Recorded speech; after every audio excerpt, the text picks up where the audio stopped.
book, we are on page 94, if you have this version of it, but some people have different versions. Okay, chapter 7. On the night of the, oops, there we go. On the night of the pageant, we didn't have any supper because Mother forgot to fix it.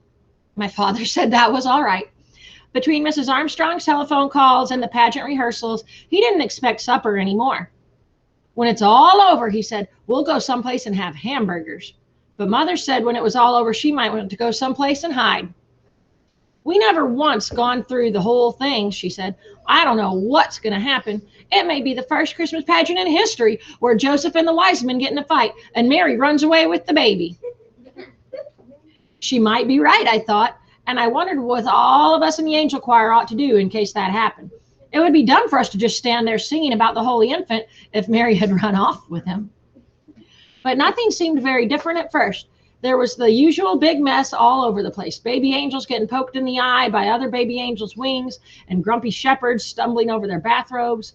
The spotlight swooped back and forth and up and down till it made you sick at your stomach to look at it.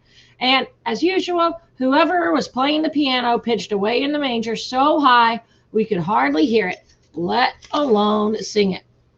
My father says Away in a Manger always starts out sounding like a closet full of mice. But everything settled down, and at 7:30 the pageant began. While we sang Away in a Manger, the ushers lit candles all around the church, and the spotlight came on to be the star. So you really had to know the words to Away in a Manger because you couldn't see anything, not even Alice Windleton's Vaseline eyelids. After that, we sang 2 verses of O Little Town of Bethlehem, and then we were supposed to hum some more O Little Town of Bethlehem while Mary and Joseph came in from a side door. Only they didn't come right away. So we hummed and hummed and hummed, which is boring and also very hard. And before long, doesn't sound like any song at all, more like an old refrigerator. I knew something like this would happen, Alice Windleton whispered to me. They didn't come at all. We won't have any Mary and Joseph. And now what are we supposed to do? I guess we would have gone on humming till we all turned blue, but we didn't have to. Ralph and Imogene were there all right, only for once they didn't come through the door pushing each other out of the way. They just stood there for a minute as if they weren't sure they were in the right place, because of the candles, I guess, and the church being full of people. They looked like the people you see on the 6 o'clock news, refugees, sent to wait in some strange, ugly place with all their boxes and sacks around them. It suddenly occurred to me that this was just the way it must have been for the real Holy Family, stuck away in a barn by people who didn't much care what happened to them. They couldn't have been very neat and tidy either, but more like this Mary and Joseph. Imogene's veil was cockeyed as usual, and Ralph's hair stuck out all around his ears. Imogene had the baby doll, but she wasn't carrying it the way she was supposed to, cradled in her arms. She had it slung up over her shoulder, and before she put it back in the manger, she thumped it twice on the back.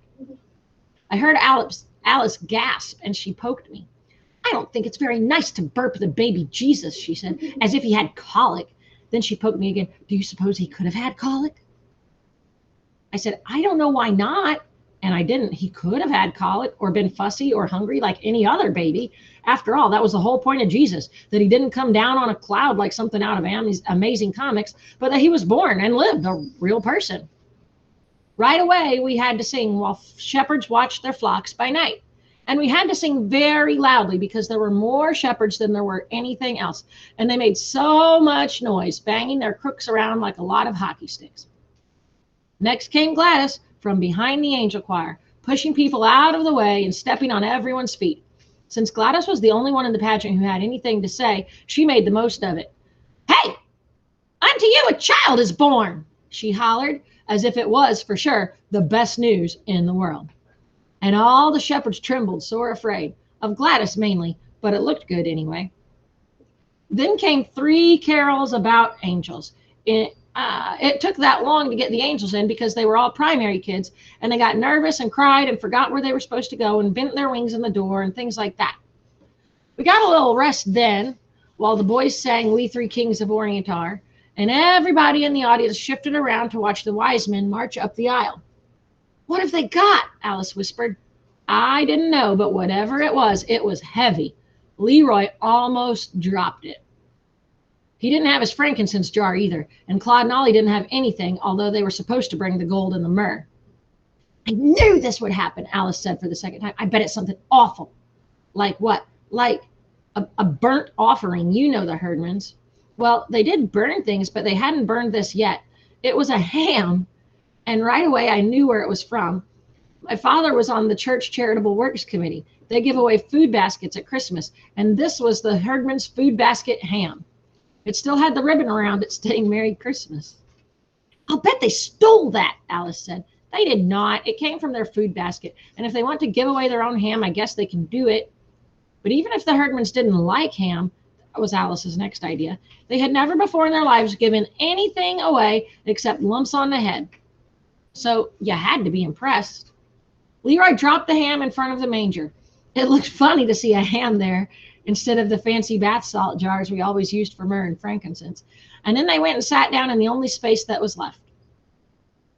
While we sang What Child Is This?, the wise men were supposed to confer among themselves and then leave by a different door so everyone would understand that they were going home another way. But the Herdmans forgot or didn't want to or something, because they didn't confer and they didn't leave either. They just sat there, and there wasn't anything anyone could do about it. They're ruining the whole thing, Alice whispered. But they weren't at all. As a matter of fact, it made perfect sense for the wise men to sit down and rest. And I said so. They're supposed to have come a long way. You shouldn't expect them just to show up, hand over the ham, and leave. As for ruining the whole thing, it seemed to me that the Herdmans had improved the pageant a lot just by doing what came naturally, like burping the baby, for instance, or thinking a ham would make a better present than a lot of perfumey oil. Usually, by the time we got to Silent Night, which was always the last carol, I was fed up with the whole thing and couldn't wait for it to be over. But I didn't feel that way this time. I almost wished for the pageant to go on with the Herdmans in charge to see what else they would do that was different. Maybe the wise men would tell Mary about their problem with Herod, and she would tell them to go back and lie their head off. Or Joseph might go with them and get rid of Herod once and for all. Or Joseph and Mary might ask the wise men to take the Christ child with them, figuring that no one would think to look there. I was so busy planning new ways to save the baby Jesus that I missed the beginning of Silent Night. But it was all right, because everyone sang Silent Night, including the audience. We sang all the verses too. And when we got to Son of God loves pure light, I happened to look at Imogene, and I almost dropped my hymn book on a baby angel.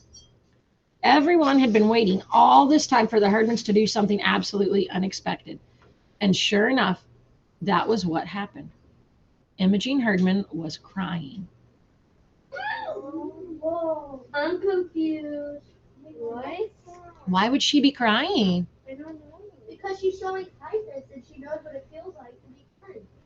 She's showing kindness, like she's never felt that way. She's never felt kindness before. Josie, why do you think that Imogene Herdman is crying?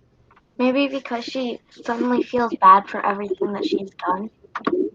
Okay. She's in church. She's hearing the story of Jesus, and she's feeling bad for everything that she's done, maybe. She's also kind of playing in the story of Jesus. Yeah, like overwhelmed with good feelings about being at church and the Christmas story, or something else. She could be just doing it to fake it. She could just be faking it, Maggie says. Oh boy. All right. In the candlelight, her face was all shiny with tears, and she didn't even bother to wipe them away. She just sat there, awful old Imogene, in her crookedy veil, crying and crying and crying. Well, it was the best Christmas pageant we ever had. Everybody said so, but nobody seemed to know why. When it was over, people stood around the lobby of the church talking about what was different this year. There was something special, everyone said. They couldn't put their finger on what. Mrs. Windleton said, well, Mary, the mother of Jesus, had a black eye. That was something special, but only what you might expect, she added. Well, of course she's going to find something snotty to say. She meant that it was the most natural thing in the world for a herdman to have a black eye. But actually, nobody hit Imogene, and she didn't hit anyone else. Her eye wasn't really black either, just all puffy and swollen. She had walked into the corner of the choir robe cabinet, and in kind of a daze, as if she had just caught on to the idea of God and the wonder of Christmas. And this was the funny thing about it all. For years, I'd thought about the wonder of Christmas and the mystery of Jesus' birth and never really understood it. But now, because of the Herdmans, it didn't seem so mysterious after all. When Imogene had asked me what the pageant was about, I told her it was about Jesus, but that was just part of it. It was about a new baby and his mother and father who were in a lot of trouble. No money, no place to go, no doctor, nobody they knew. And then arriving from the east, like my uncle from New Jersey, some rich friends. But Imogene, I guess, didn't see it that way. Christmas just came over her all at once, like a case of chills and fever. And so she was crying and walking into the furniture. Afterward, there were candy canes and tiny little testaments for everyone, and a poinsettia plant for my mother from the whole Sunday school. We put the costumes away and folded up the collapsible manger, and just before we left, my father snuffed out the last of the tall white candles. I guess that's everything, he said, as we stood at the back of the church. All over now. It was quite a pageant. Then he looked at my mother. What's that you've got? It's the ham, she said. They wouldn't take it back. They wouldn't take any candy either, or any of the little Bibles. But Imogene did ask me for a set of the Bible story pictures, and she took out the Mary picture and said it was exactly right, whatever that means.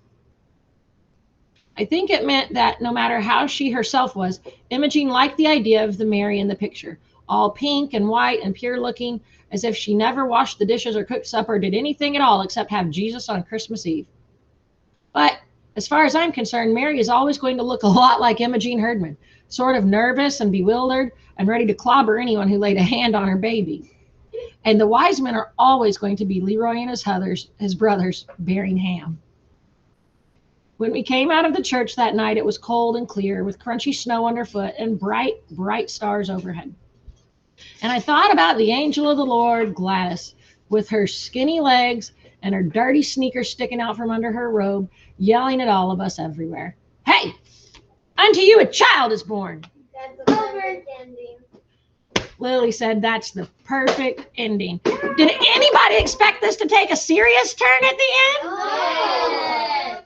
No. I didn't. I did. 'Cause I had forgotten. I read this a long time ago when I was about your age, and I had completely forgotten that it actually is. We didn't read this one last year.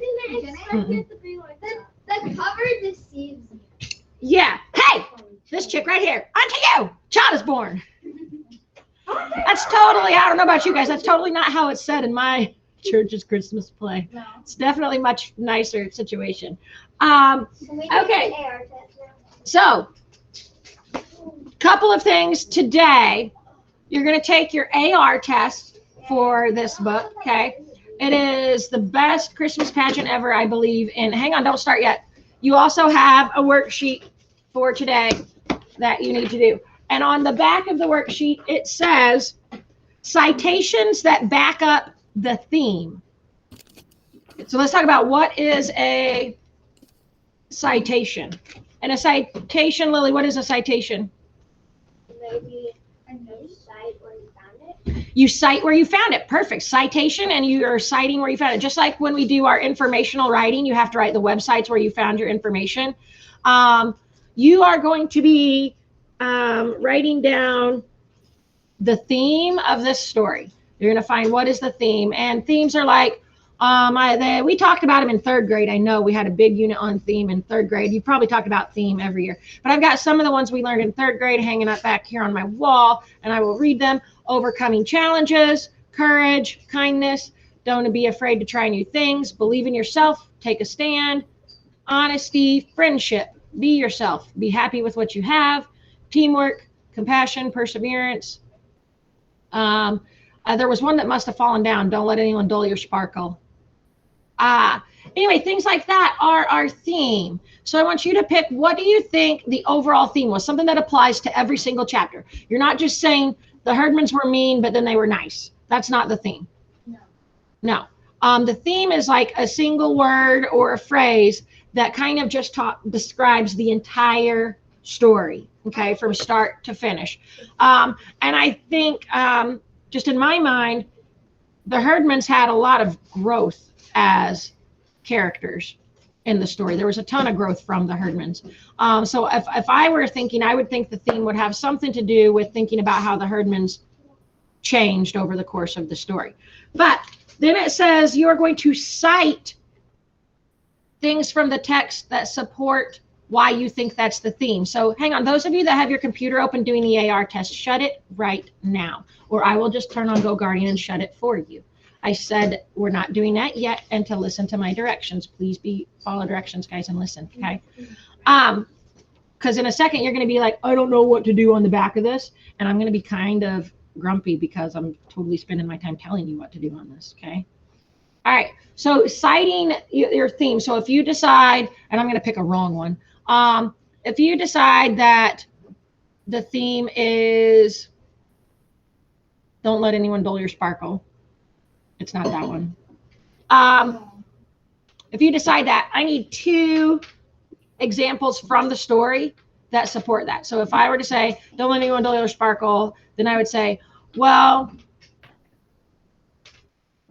I would have to come up with an example. Since that's the wrong answer, I can't come up with an example from the text. But does that make sense? Yeah. So where it says cite your references or whatever, you're going to think of 2 examples from the story that help support why you think that is the theme. Make sense? And for you guys here in class, it's like on there twice. There's like a top half of the page and a bottom half of the page. They're exactly the same. Mark off one of them. You only have to do it once. Okay. So for the next half hour or so before we go to math, you're going to work on your worksheet and also the best worst Christmas pageant AR. But let me double check because I don't think, let me see how it's listed in That's a quick AR so that you guys can find it. Because I think it's just called the best Christmas pageant ever, not best worst. It's best worst. It's worse.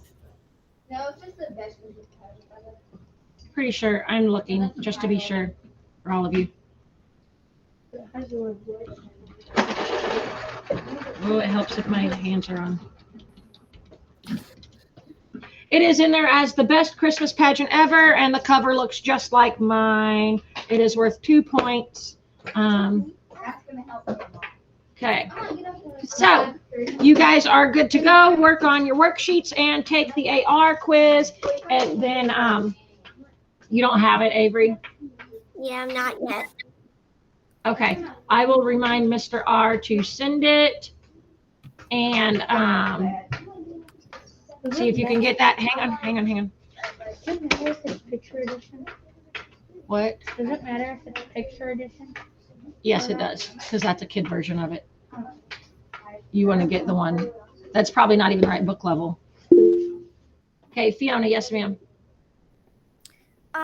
Yesterday I didn't look at Go Guardian. Can you send me my AR scores?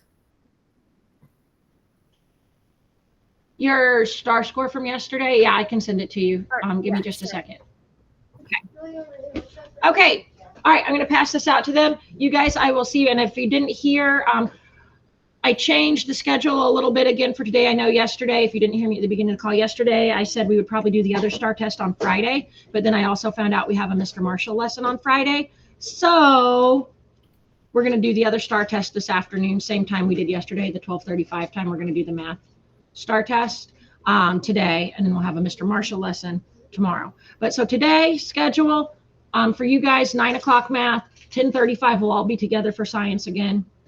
And then at 12:35, we will take the math STAR test. And just like yesterday, I'm sure people will still be testing, so we probably won't have social studies today. We'll just have that STAR test, and then that would be the end of the day for today. And then work on writing when you're done with your STAR test. So that's what today is going to look like. I will see you guys in about a half hour for math.